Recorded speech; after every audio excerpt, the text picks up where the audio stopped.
41 రోజు మాల ధరించి నడిచిన మార్గమిదే,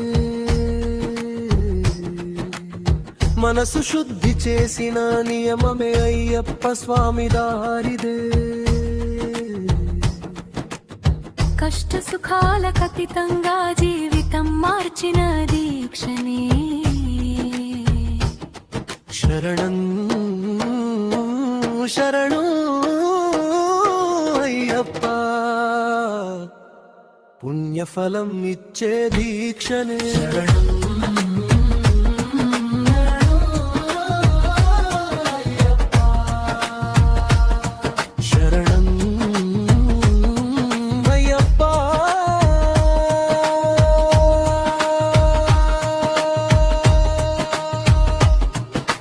బ్రహ్మచర్య దీక్షతో భక్తిని బంధించి, కోపాన్ని కరిగించి కరుణను నింపి, అహంకారం విడిచి సమత్వ నేర్పి, అన్నీ నీవే అని అర్పణ చేసి, 41 రోజు నడిచిన ప్రతి అడుగు